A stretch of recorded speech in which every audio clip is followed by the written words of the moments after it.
We shall start our discussion today on the operational principle of the Kaplan turbine, and finally we shall discuss about the turbine efficiencies.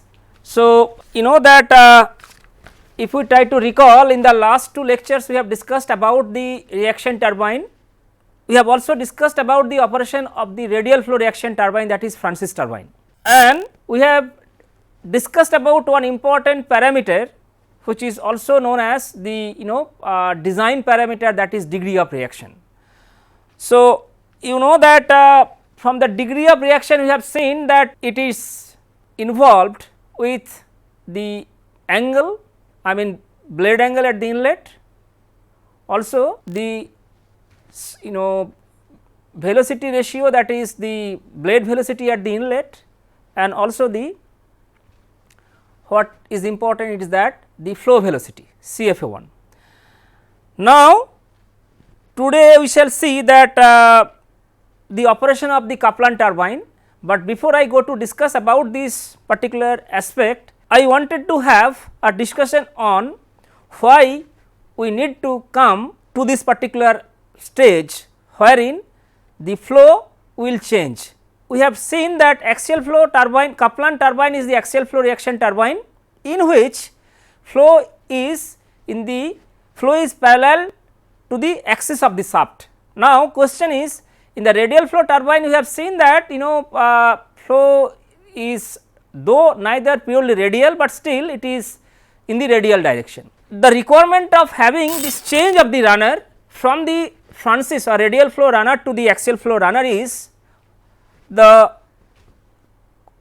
availability of head at the inlet to the turbine. So, I shall be discussing that particular aspect first, and then I will come to discuss about the flow paths as well as the working principle of this particular turbine. Here you can see that the figure which is shown at the left panel of this window is the schematic depiction of the Kaplan turbine, while at the right panel I have taken one image from the Wikipedia to show you the blade shape of the axial flow turbine. So, that part I will be discussing later, but before that let me discuss about the change of runner shape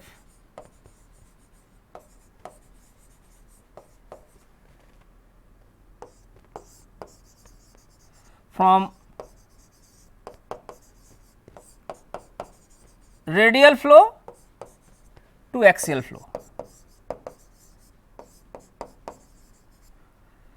See, this is very important that based on the direction of flow inside the machine, we also could classify pumps like radial flow pump, axial flow pump and mixed flow pump. Similarly, here also we have classified hydraulic turbines into the, to be precise, reaction turbine, hydraulic reaction turbine into 2 categories, one is radial flow, another is axial flow. Now, what is the requirement of having this change from radial flow to axial flow? So, in the last class we have discussed about the specific speed Ns, that is n root p divided by h power 5 by 4. So, this is in the dimensional form, its equivalent dimensionless form is also available. So, in that case you have to write g h power 5 by 4 into rho power half. I am not going to discuss that part, but what we would like to discuss is that specific speed is involved with these 3 parameter n, p and h. So, our objective, so for specific speed for the turbine, right, we have discussed about the specific speed for the pump.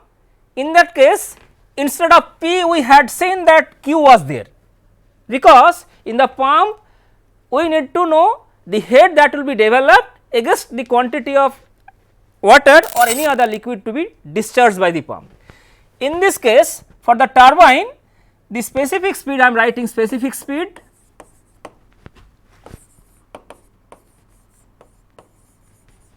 right. So, in this case our objective is to develop power at the outlet of the runner against this quantity head that could be made available at the inlet to the turbine. So, we need to know the range of these parameters which will be covered by a particular machine of a given shape, that is machine belongs to homologous series. So, we need to know the range of these parameters which will be covered by a hydraulic turbine of a particular shape, that is machine belongs to the homologous series. We have seen that for the radial flow turbine, I mean if we try to write radial flow turbine, I mean radial flow reaction turbine, head that I mean the range of head is 30 to 600 meter, and for the axial flow turbine, axial flow reaction turbine, this head is from 2 to 80 meter. So, try to understand, that means if we talk about the reaction turbine in general, whether it is axial flow reaction radial flow, the range of head is 2 to 600, but now we could classify that this is the range of the head for which axial flow reaction turbine could be operated efficiently, while this is the range for which the radial flow reaction turbine could be operated efficiently. So, try to understand that I was talking about there is a particular range of H for which I mean a particular class of machine can be operated efficiently for its best or performance. Okay. So, since axial flow reaction turbines are suited for 2 to 80 meter, I mean if the head available to the inlet at the inlet to the turbine is 2 to 80 meter, I mean we can operate this particular type of turbine, we can install this particular type of turbine in hydroelectric power plant wherein head is less. So, to adjust to accommodate such a small head, if we look at the expression of specific speed, we can see that specific speed will be high, and so specific speed will be high for axial flow reaction turbine, right. In a way it demands that that we do not want to compromise the power output. So, for a given runner, for a runner of given diameter, if we consider the head that would be 2 to 80 meter, specific speed will increase. So, the beauty of this particular parameter is that all these parameters, that is N, P, H, can be combined together, and for particular type of a machine of which belongs to the homologous series. So, basically without compromising the power that will be developed from this particular unit, if the head is less, the NS will be very very high, which in a sense demands that the flow rate which will be admitted to the runner of the turbine should be very high. So, from the geometrical constraint of the radial flow runner, we have seen that the flow is mostly in the radial direction. We cannot accommodate such a high flow. So, to accommodate such a high flow which is needed to satisfy this condition that head is less, but we need to have high power output, the direction of the flow should be changed even before it enters into the runners. This requirement is very very important if we need to run an axial flow turbine, a particular turbine against a low head, and that is why if we need to accommodate such a high flow rate, the shape of the runner should be changed from the radial flow to the axial flow, and the axial flow turbine came into the picture.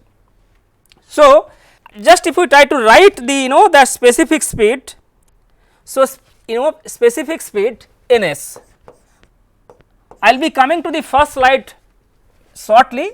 So, that is n root p by h power 5 by 4. What about p? P equal to rho cube g into h.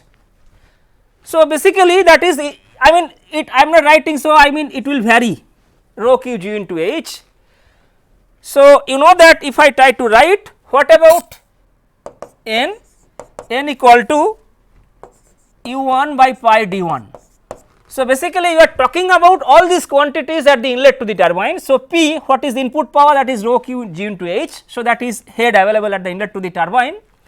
So, if we try to plug in the value, I mean if we try to draw the velocity triangles, as we have seen that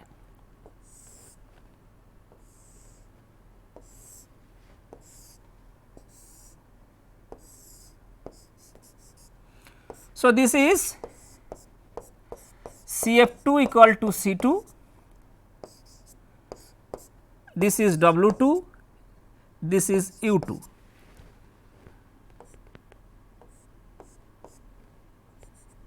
So, this is U1, this is C1, this is W1, and this part is Cf1, that is flow velocity at the inlet. This angle is beta 1, this angle is alpha 1, this is beta 2. Alpha 2, this angle is alpha 2 equal to pi by 2. Okay.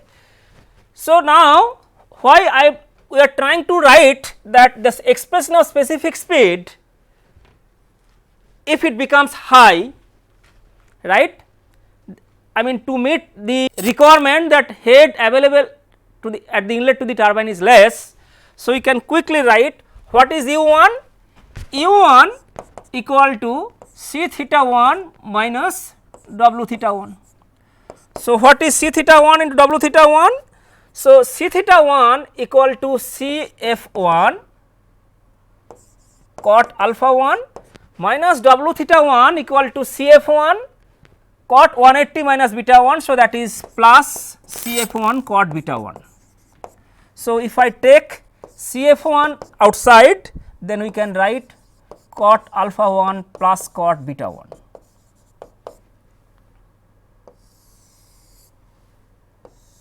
Okay. So, this is the expression of U1. This U1 is the blade velocity at the inlet.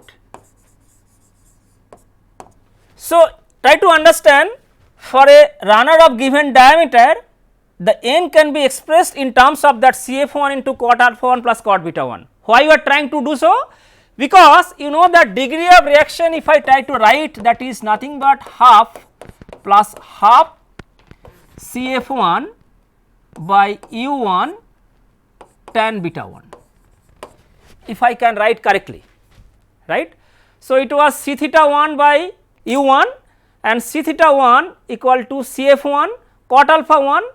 So, I mean it was W theta 1 by U1 and W theta 1 equal to Cf1 cot beta 1. So, this is the expression of degree of reaction.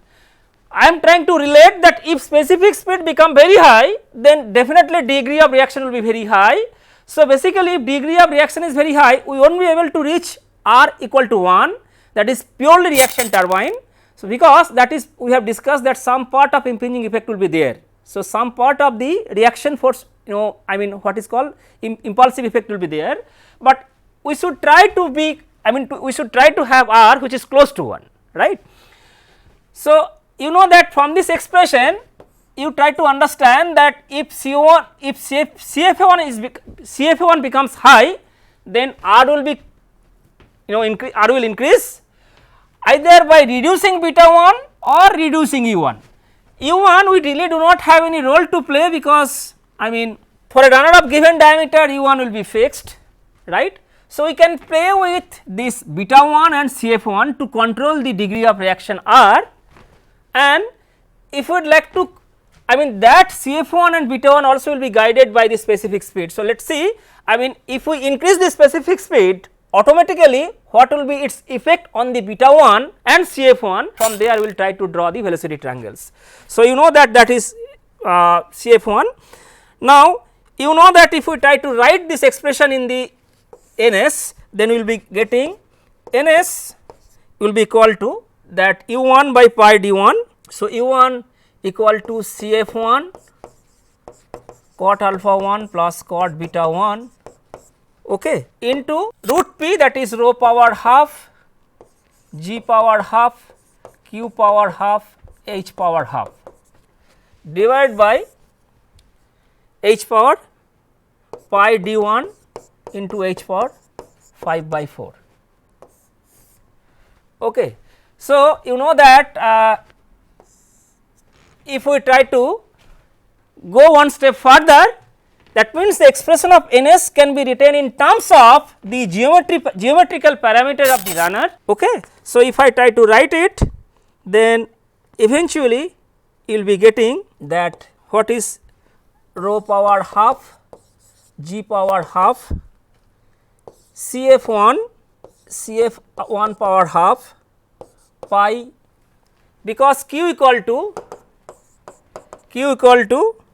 Cf1 into pi d1 into b1.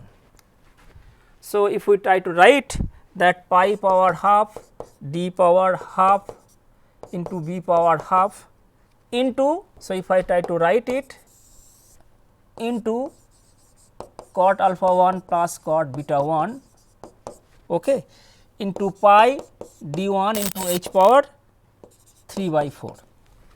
Okay. So, this is the expression of Ns. Why I am doing this? I am doing because you try to understand that if h is less, you also can write h in terms of u. So, basically now if you plug in the value of h, so this h equal to u1 c theta 1 by g. Specific to this particular turbine, as I told that in most of the reaction turbine blades are designed in such a way that the wall component of velocity, I mean there will be no wall component of velocity at the outlet. So, c theta 2 will be equal to 0 and the flow velocities are equal, that is what I have discussed in the last class. So, there will not be any sword or wall component of velocity at the outlet. So, c theta 2 will be equal to 0 and Cf1 will be equal to Cf2. These two are the general consideration which are followed while designing the blades of the or runner of the hydraulic reaction turbine. So, you know that I mean if so you know that if we plug in the value of u1 into c theta 1 by z over here, and if we write u1 again equal to that u1, that is nothing but this expression Cf1 into cot alpha 1 plus cot beta 1 and c theta 1 again in terms of. So, we can see that the expression of specific speed higher, it specific speed can be written in terms of the Cf1 alpha 1 and beta 1. So, objective is that higher the specific speed, Cf1 will be higher and the alpha 1 and beta 1 also will be controlled accordingly. So, that is why I wanted to discuss it, that higher the specific speed, that is coming from the fact that head available at the inlet to the turbine is less. For such a higher specific speed, if we need to have equal amount of power, we need to tune the flow velocity at the inlet, also the angles, that is flow angle and blade angle at the inlet. So, runner design will be changed totally, and that is why I was talking about that why do we need to go for a change of the runner shape from the radial flow to the axial flow. Try to understand, to accommodate such a high flow rate, because of this reduction in head, specific speed will be high. The specific speed will be high, it indicates that we need to tune the flow velocity at the inlet, also we need to tune the flow angle and blade angle at the inlet to accommodate such a high flow. If we now try to increase, so you can see from this expression is that higher the specific speed, the higher specific speed demands the flow velocity at the inlet should be high. We also can tune the blade angle and alpha in flow angle, but for the from the design perspective, we cannot reduce the flow angle, I mean we can tune the blade angle and flow angle, but we cannot go beyond a particular value. So, only thing is I mean by tuning the blade angle and flow angle, we should have optimum value of CF1 for which the specific speed should be high. If we look at the expression of the degree of reaction from here, again you try to find out R equal to should be close, R will be equal to, R will not be equal to 1, but we shall try to design the runner in such a way that the R should be closer to 1. If we need to have R which should be close to 1, CF1 should be high, because U1 we cannot have any alteration, that will depend. So, for a runner of a given diameter, U1 cannot be altered. What we can alter CF1, and CF1 alteration is justified from the fact that the specific speed, for a higher specific speed, CF1 will be high. So, now if we try to go to draw the velocity triangles, so basically by tuning the beta 1, how can we have higher CF1? If we have higher CF1, it will meet the demand of higher NS. Also we can have the degree of reaction should be very close to 1, and in that case for such a CF1, what will be the change? So, if we can have higher CF1, you try to understand. So, I am writing for higher NS, you have to design beta 1 and you have to select alpha 1 and beta 1 in such a way that CF1 will be equal to high.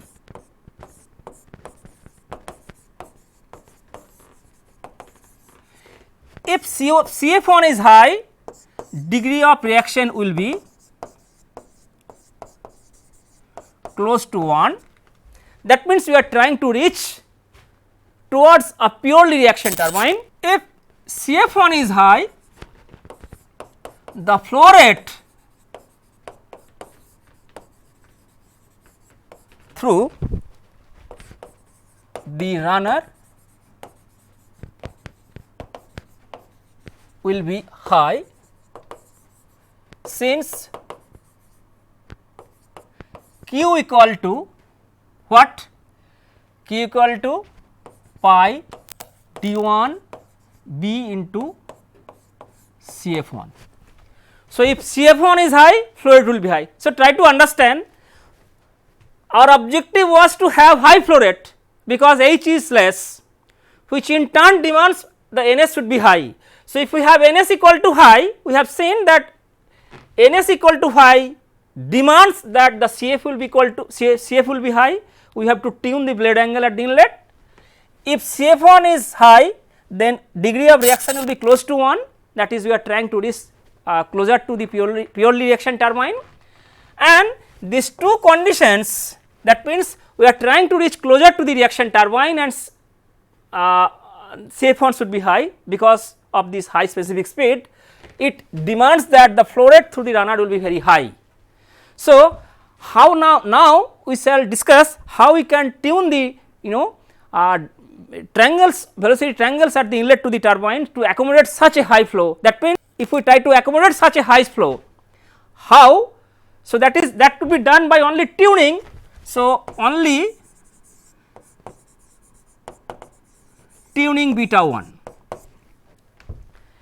We can still change alpha 1, but alpha 1 we cannot change beyond a particular value, otherwise separate shock loss will be there. So, we can tune beta 1.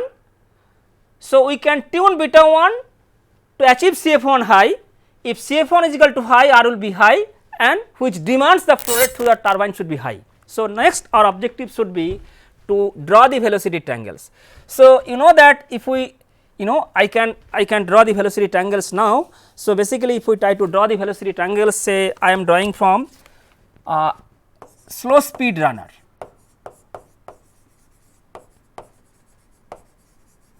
Slow speed runner, that is Francis runner. Okay. So, now if we try to draw the velocity triangles,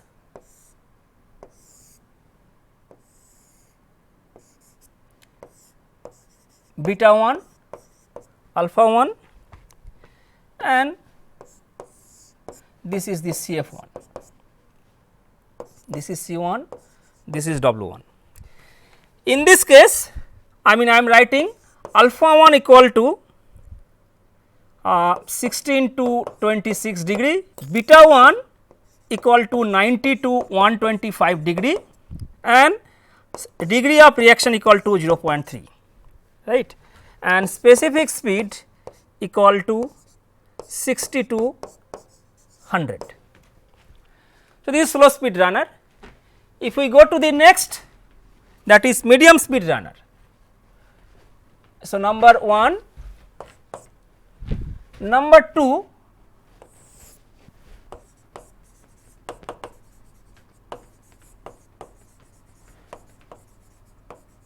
medium speed runner, that is if we draw the velocity triangles,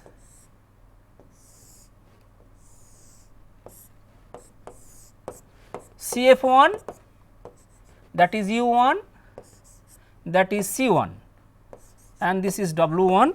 Here beta 1 equal to 90 degree, alpha 1 equal to 26 to 30 degree, specific speed equal to 100 to 180, and degree of reaction equal to 0.5.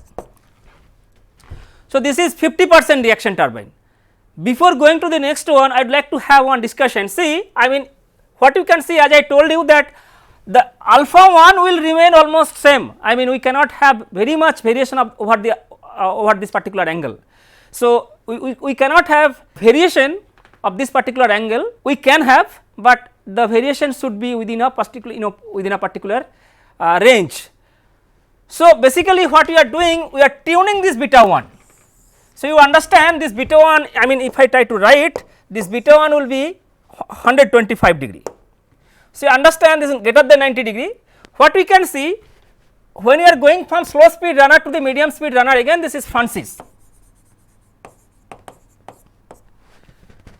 CF1 is increased. So, basically to U1 will remain same for a runner of given diameter. So, what we can see, so from case 1 to 2, if we move from case 1 to 2, C1 will reduced, CF1 will increased. So, C1 will reduce, CF1 will increase. Since I will not be able to draw any further diagram in this slide, so just from having a comparison between these two cases, that is case 1 and case 2, if we have a, if we try to look at the velocity triangles at the inlet for first case and velocity triangle at the inlet for the second case, we can see that CF1 is increasing, C1 is reducing, and this beta 1 is also reducing. So, basically you are slowly moving towards the high speed runner, that is high speed means the flow rate will high. So, if CF1 increases, flow rate will increase for a given diameter of the, for a runner of given diameter and width. So, okay. So, next case we will be discussing about the high speed runner. So, case 3, high speed runner. Okay. So, for the high speed runner, again it is Francis runner. I am writing Francis runner. Our objective would be to see how we can gradually change from the Francis runner to the Kaplan runner.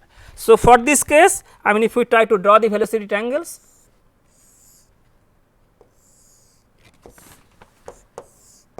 so this is CF1, this beta 1, this is alpha 1, this is C1, this is W1, and this is U1.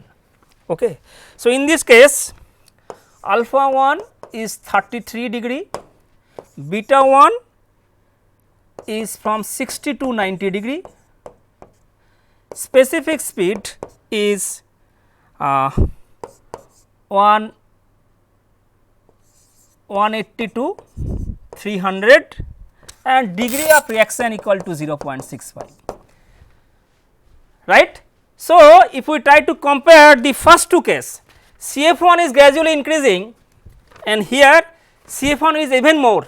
So, idea is that the flow angle is getting changed, but the change is minuscule, but the blade angle beta 1 is changing. So, you can see that beta 1 changed from 125 to 90 to 60 degree. So, I mean it is, I will say, I shall write this is 60 degree, not 90 degree. For such a reduction in the blade angle, what we can tune, we can tune the CF1. So, CF1 is increasing gradually.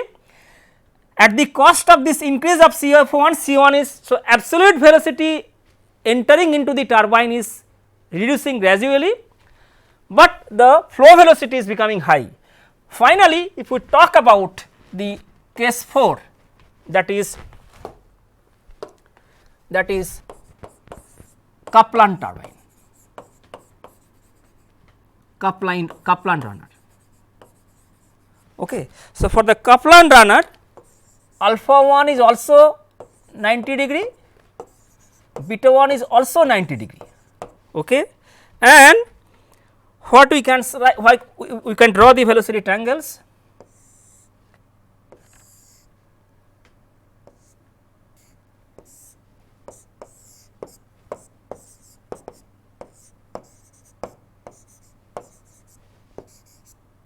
C1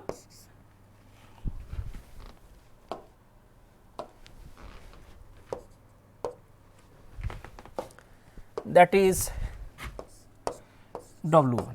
So, for the Kaplan runner, so R equal to 0.65 even for the high speed Francis runner. If we need to have even more speed, that is, this is even suitable for a head which should be within the range in which radial flow reaction turbine is running, that is from 30 to 600 meter. So, if we need to run the turbine within the range of head which is 4 to 80 meter, so 2 to 80 meter, 2 to 80 meter, if I erase it, I should erase it. So, if it is 2 to 80 meter, then what we can see that we need to tune the geometry of the runner, that is what we have seen, that we need to tune the geometry of the runner. We can tune the geometry of the runner beta 1, also alpha 1, but again I am telling alpha 1, the change of alpha 1 will not be that much high, but we can change the beta 1 essentially to have high CF1, which in turn will increase NS, and if we increase NS, then the requirement will be fulfilled from the definition of NS itself. So, higher the CF1, that means flow rate through the runner will be high because CF1 is getting increased. So, if we now come to this particular stage, you can see that R will be equal to 0.85. So, this is not equal to 1, but close to 1. So, what I would like to tell you that gradually you have changed the shape of the runner from a particular shape to the final shape, wherein the flow velocity at the inlet should be very high, and this higher flow velocity will allow higher liquid to be admitted into the runner and it will pass. If we need, so essentially we are changing the runner shape that it will admit high flow rate. If we need to have high flow rate that will pass through the runner, the flow direction would be definitely changed from the radial to the axial, and that is what we have seen even in the context of axial flow pump. So, the axial flow pump which is used in places where we need higher flow rate at the against a low to medium head or low head to be precise. So, here this higher flow velocity at the inlet will allow higher flow rate to be admitted into the runner, and if we need to accommodate such a high flow rate, flow direction must change from radial to the axial direction. So, that is why the flow direction will change in Kaplan runner. It is because of this reason, if we go back to the first slide wherein I have drawn, it is because of this reason you know that. So, this is the flow direction. So, this is the flow direction. The flow direction turns through right angle in the direction which is parallel to the axis of the shaft. So, you know that before enters into the runner, the fluid is coming from volute casing, then guide vane. So, this is guide vane, and before it enters into the runner, it turns through a right angle in the direction which is parallel to the axis of the shaft, and since the flow is in the axial direction, we can accommodate such a high flow rate, that is what I was discussing, and hence the name axial flow turbine is there. So, I would like to discuss another two important things is that if you look at the schematic depiction of this particular blade, it is twisted. So, let me talk about if we try to draw the velocity triangles for the axial flow turbine. So, velocity triangles at the inlet, that is what we have seen, that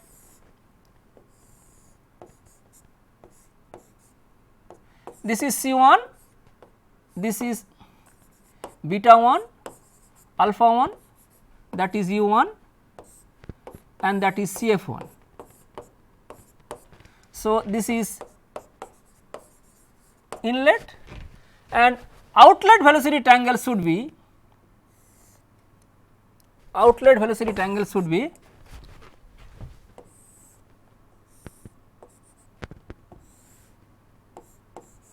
this is W2, this is beta 2, this angle is 90 degree and this is C2 equal to CF2. So, this is outlet velocity triangles. I would like to discuss, since for the axial turbine there is no any tangential component present. So, the flow direction changed before it enters into the runner and it takes a turn before it enters into the runner. So, basically you can see that the flow turns through the right angle before it enters into the runner and then flows in the direction which is parallel to the axis of the shaft, as a result of which there is no any tangential component present when flow is approaching the runner. So, in the inlet velocity triangle we have drawn the velocity triangles in plane which is having only axial and radial direction. So, there is no tangential component and the CF1 is and for the outlet velocity triangles in all the runners there is no tangential, for all the runners tangential velocity component is nil. Hence, this outlet velocity triangle is drawn in the plane which is the what I can say axial and, so basically this should be axial, Cx axial velocity. Okay. So, this is basically that what is very important, the inlet velocity triangle is drawn for the radial flow runner in the plane which is having radial and tangential velocity components, but here for the axial flow turbine there is no tangential component present and you can see at the outlet there is no tangential component present. So, this C2 is equal to Ca, C axial. Okay. So, these are the velocity triangles both at the inlet and outlet, and finally what I would like to tell you that after when the fluid is coming out from the runner we are having one draft tube and that is what we also seen in the case of Francis runner, the draft tube we will be discussing. So, what I would like to tell you that the blades of the axial flow runner is blades are twisted. Why? See, for a frictionless flow, when the flow is approaching the runner blade, it follows the free vortex flow pattern. So, when flow a frictionless flow, if we consider the flow is frictionless, in reality that will not be there, but even for such a very small friction, when the flow is approaching, we really cannot consider the friction is present, but the frictionless flow when is approaching the blade at the inlet of the runner, it forms the free vortex pattern. So, free vortex pattern means C theta into r equal to constant, that you have seen basically, that you have studied in fluid mechanics, but the blade velocity, so blade velocity u is directly proportional to the r. So, you can understand that C theta is inversely proportional to the r, inversely proportional to r, that is radius of the runner. So, this r is radius of the runner, right. So, the tangential component velocity which is inversely proportional to the runner, while the blade velocity u is directly proportional to the runner. To take these difficulties into account, the blades of the axial flow turbine are twisted. So, try to understand a frictionless flow when approaching the inlet of the blade of the runner, it forms the free vortex flow pattern. So, free vortex flow pattern, that is C theta into r equal to constant, C theta is equal to wall component of velocity at the inlet and r equal to radius. See, again let me tell you, to some extent C theta, from the velocity triangles you can see that C theta component is there. So, though we are telling that that is why perhaps it is not a purely reaction turbine.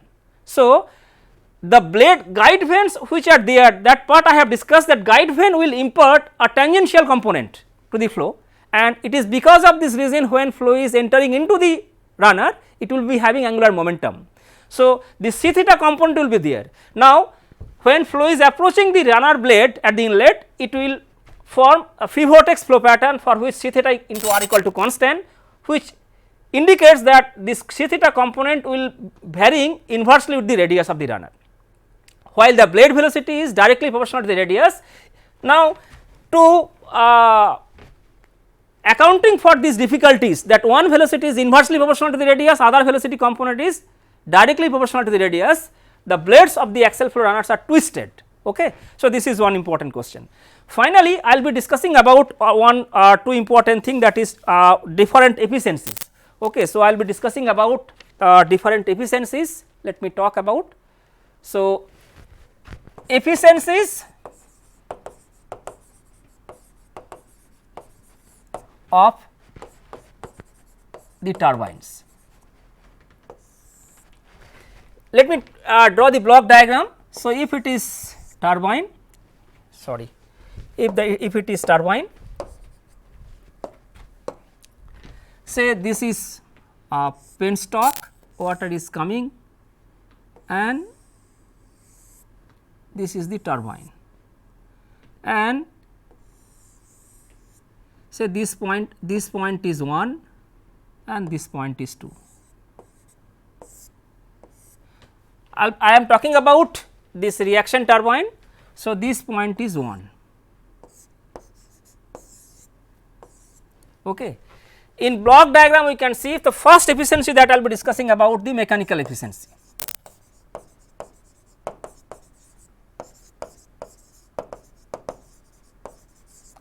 Eta mechanical, and that is, see, let me tell you, the power point 2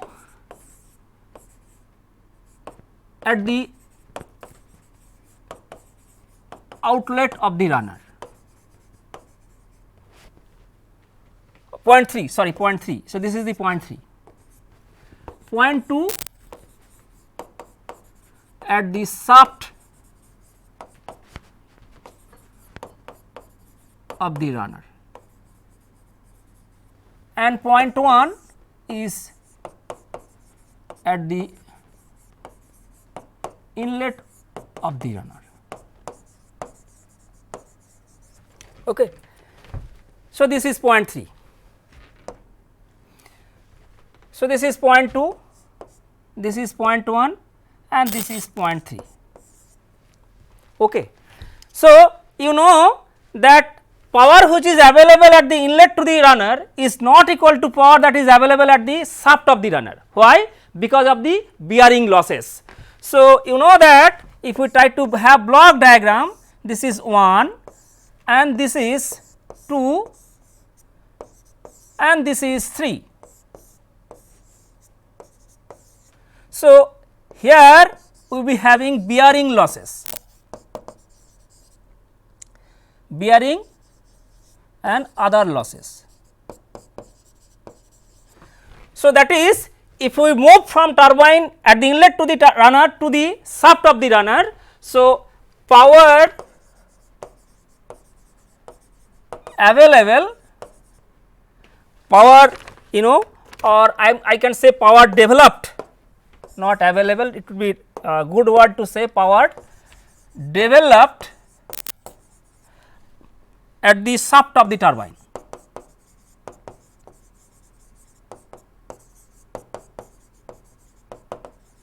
to the power developed by the runner.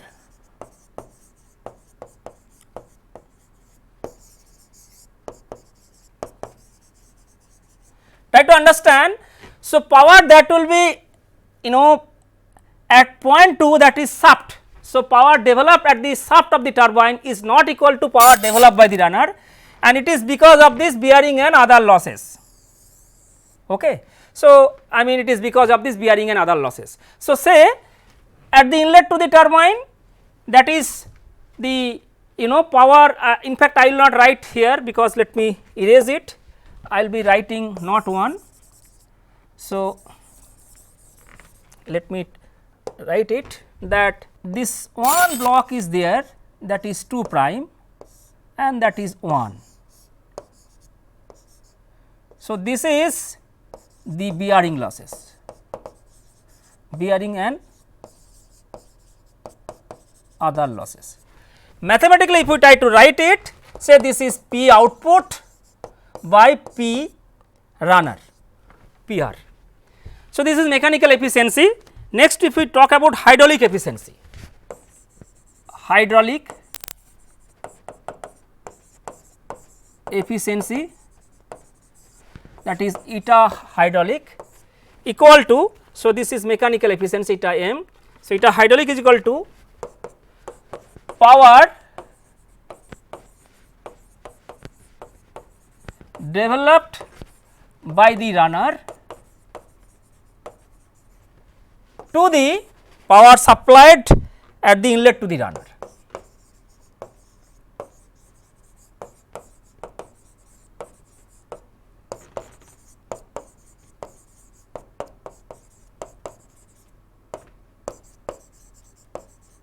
And this is, say if I write power developed by the runner equal to rho g into u1 c theta 1 minus u2 c theta 2, generic form divided by rho into q into g into h. So, that is the power developed. So, try to understand, if the power that is supplied to the inlet to the runner is rho into q into g into h, that is P, while the power developed by the runner PR, that will be equal to rho into g into u1 c theta 1 minus u2 c theta 2. Okay. So, why this efficiency is coming? So, if we now go to the block diagram, see now question is this 2 and 2 prime, these are basically here 2 and 2 prime. So, this is from 1 to 2. So, power developed by the runner is at 2 prime and power available at the inlet to the runner is at 1. So, this is essentially because of the friction, eddy formation, blade friction, etc.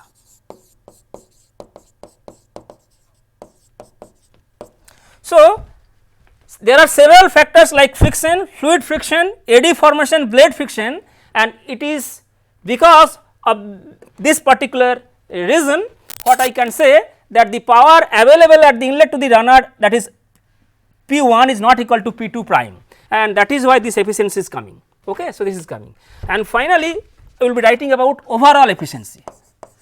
For all the case, we would like to, for all the machines, whether it is pump or turbine, we would like to see the overall efficiency, eta overall, and that is defined here like this: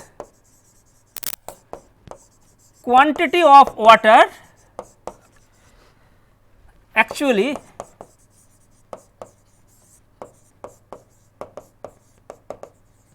striking the runner to the quantity of water supplied to the turbine.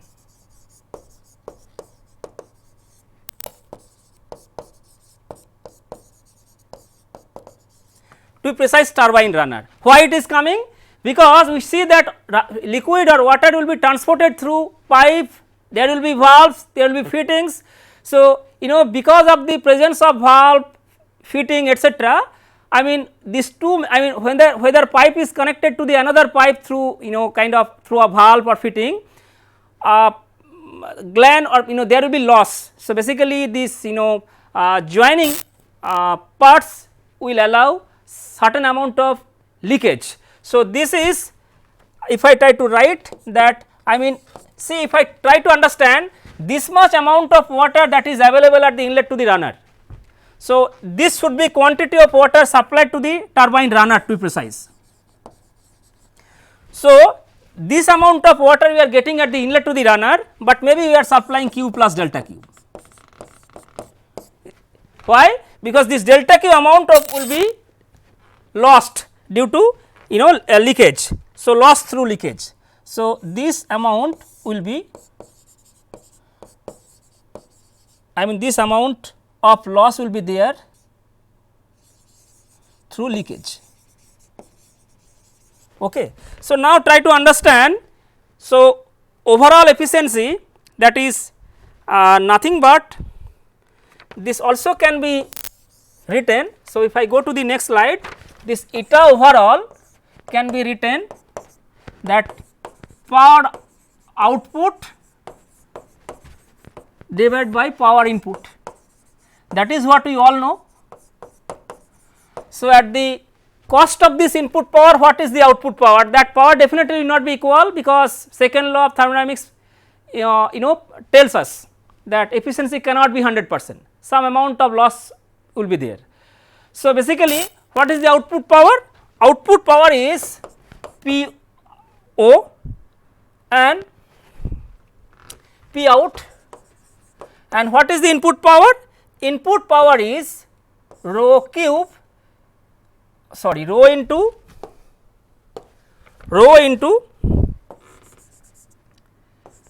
G into rho into Q plus delta Q into G into H. So, basically this is the total power, that is input power. So, this is not the power at the inlet to the runner of the turbine. So, this is the total power input, because we are essentially allowing this amount of liquid to go into the runner, but this is the total amount of liquid or water is going into the runner, but because of the loss leakage, delta Q is getting lost. So, this is the total power input. So, you can write this in like this, that P naught by rho G into U1 C theta 1 minus U2 C theta 2 into, we can write rho G into U1 C theta 1 minus U2 C theta 2 divided by what we can write, rho into Q into G into H into, we can write that Q divided by Q plus delta Q. Okay. So, we can write this quantity like this. So, what we can see that here P, so this is what, this is the mechanical efficiency, this is what, this is the hydraulic efficiency, and last one is the overall efficiency. So, try to understand, sorry, this is volumetric efficiency. So, this is volumetric efficiency. Okay. So, let me erase it.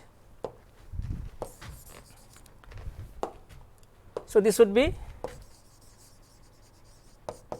volumetric efficiency. Probably I have done one mistake. So, this will not be overall efficiency, this would be volumetric efficiency. I did this mistake, I am sorry. So, this would be volumetric efficiency. So, this would be volumetric efficiency eta V. Okay. So, I am sorry, because by mistake I wrote it, that is the overall efficiency. So, this is not the overall efficiency, this is volumetric efficiency. So, from this discussion, I mean if we try to see that the overall efficiency can be retained, that is nothing but the multiplication of mechanical efficiency, hydraulic efficiency and volumetric efficiency. So, the total efficiency or overall efficiency will be governed by these three different efficiencies.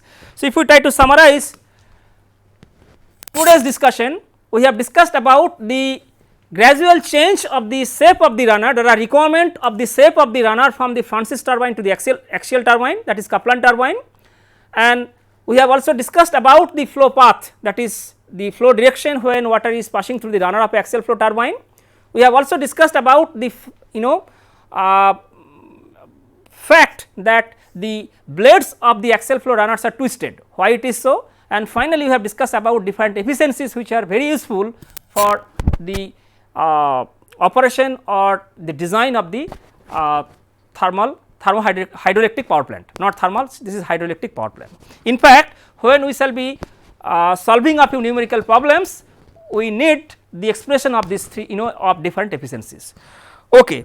So, in the next class we will be discussing about another important part of the turbine unit, that is draft tube, and having understanding about the operation of the reaction turbine, that is radial flow reaction turbine, axial flow turbine, we shall see that draft tube as an important part of the operation of the reaction turbine, and that part we shall discuss in the next class.